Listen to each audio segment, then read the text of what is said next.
പരിശുദ്ധ പരമദിവ്യകാരുണ്യീശോയ്ക്ക് എന്നേരവും ആരാധനയും സ്തുതിയും പുകഴ്ചയും ഉണ്ടായിരിക്കട്ടെ.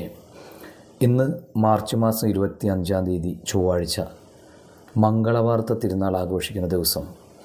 പരിശുദ്ധ അമ്മയുടെ വലിയ സാന്നിധ്യം ഈ ദിവസം നമ്മോടൊപ്പം ഉണ്ടാകാൻ വേണ്ടി നമുക്കിന്ന് പ്രാർത്ഥിക്കാം. പുതിയ പ്രഭാതത്തിൽ നമുക്ക് ഈശോയെ ആരാധിക്കാം. അവിടുന്ന് നൽകുന്ന നന്മകളെക്കുറിച്ച് ഓർത്ത് നന്ദി പറയാം. നമ്മുടെ ഇന്നത്തെ പ്രത്യേക ആവശ്യം നമുക്ക് സമർപ്പിക്കാം.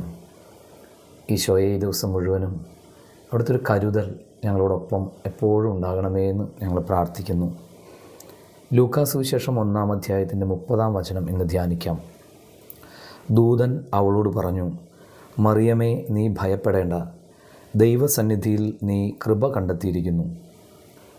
പരിശുദ്ധ കന്യകാമറിയം ജീവിത സുഹൃതങ്ങൾ കൊണ്ട് ദൈവത്തെ പ്രസാദിപ്പിച്ച് കൃപ നേടിയെടുത്തവളാണ്.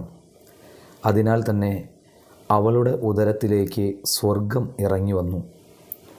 പ്രഭാതം മുതൽ പ്രദോഷം വരെയുള്ള നമ്മുടെ ഓരോ വാക്കും പ്രവൃത്തിയും ദൈവത്തെ പ്രസാദിപ്പിക്കുന്നതാക്കി മാറ്റുവാൻ നമുക്ക് ഇന്ന് പരിശ്രമിക്കാം. ദൈവകൃപകളാൽ നിറയുന്നവരായി നമുക്ക് മാറാം.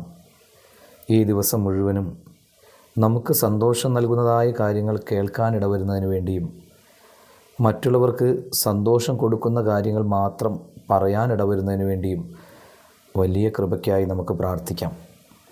എല്ലാവർക്കും മംഗളവാർത്ത തിരുനാളിൻ്റെ മംഗളാശംസകൾ സ്നേഹപൂർവ്വം നേരുന്നു.